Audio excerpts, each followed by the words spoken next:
आज के इस वीडियो के अंतर्गत देखिए, आज हम क्लास 10 विषय विज्ञान अध्याय 2 अम्ल, क्षारक एवं लवण से प्रश्न पढ़ने वाले हैं कि HCl, HNO3 आदि जलीय विलयन में अम्लीय अभिलक्षण क्यों प्रदर्शित करते हैं, जबकि एल्कोहल एवं ग्लूकोज जैसे यौगिक के विलयनों में अम्लता के अभिलक्षण नहीं प्रदर्शित करते हैं। ठीक है, तो आज की इस वीडियो में हम इस प्रश्न को पढ़ेंगे। तो देखिए, इस प्रश्न को पढ़ने से पहले आपको दो बातें याद हैं कि अम्लीय प्रभाव कब प्रदर्शित होता है और क्षारीय प्रभाव कब प्रदर्शित किया जाता है। ठीक है, यदि आपको ये कॉन्सेप्ट नहीं पता है तो जो मैंने आपको शुरू वाला प्रश्न पढ़ाया था उसमें मैंने पूरा कॉन्सेप्ट आपको समझाया है। चलिए फिर भी दोबारा एक बार हम यहाँ पर रिपीट करते हैं। ठीक है, तो देखिए यहाँ पे अम्ल जल में घुलकर क्या देंगे बताइए, H धनायन देते हैं। ठीक है, क्षारक जल में घुलकर क्या देंगे, OH ऋणायन देंगे। ठीक है, तो यहाँ स्पष्ट है कि जो जल में घुलकर ठीक है H धनायन देगा वहाँ अम्लीय अभिलक्षण को प्रदर्शित करेगा, और जो जल में घुलकर H धनायन नहीं देगा, ठीक है, नहीं देगा, वो जलीय विलयन में अम्लीय अभिलक्षण प्रदर्शित नहीं करेगा। ठीक है, समझ में आ गया आपको बात कि जो जल में घुलकर H धनायन देगा वह अम्लीय अभिलक्षण प्रदर्शित करेगा, और जो जल में घुलकर H धनायन नहीं देगा वहाँ अम्लीय अभिलक्षण प्रदर्शित नहीं करेगा। ठीक है, अब यहाँ पर आप देखिए HCl और HNO3, ठीक है, ये जलीय विलयन में अम्लीय अभिलक्षण क्यों प्रदर्शित करते हैं। ठीक है, तो चलिए इसको हम यहाँ पे देखते हैं। पहले ये मैंने कॉन्सेप्ट भी आपको समझाया था इसका। यहाँ पर देखिए HCl क्या है, ठीक है, थोड़ा सा ब्लर हो रहा है यहाँ पे ये। ठीक है, आप देखिए यहाँ पे HCl है, इसमें H धनायन उत्पन्न हो रहा है। ठीक है, ये HNO3 इसमें भी H धनायन उत्पन्न हो रहा है।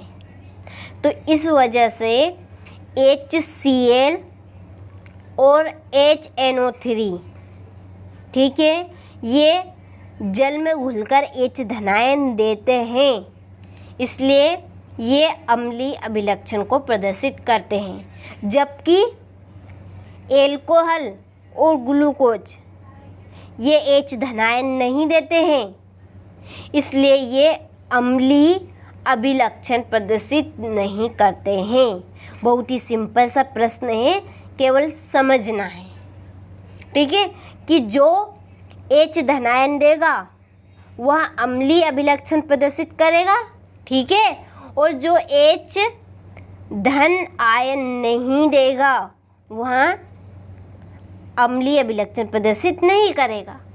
ठीक है, चलिए तो अब देखते हैं हम इस प्रश्न का आंसर, और आपको समझ में आ ही गया होगा इस प्रश्न का आंसर। ठीक है, चलिए ठीक है, यहाँ से देखिए कि जब HCl एवं HNO3 आदि को जल में घोलते हैं तो ये H धनायन देते हैं। ठीक है, इसलिए ये जलीय विलयन में अम्लीय अभिलक्षण प्रदर्शित करते हैं, लेकिन ठीक है, लेकिन एल्कोहल एवं ग्लूकोज जैसे यौगिकों को जल में घोलते हैं तो ये H धन आयन नहीं देते हैं, इसलिए ये अम्लता के अभिलक्षण प्रदर्शित नहीं करते हैं।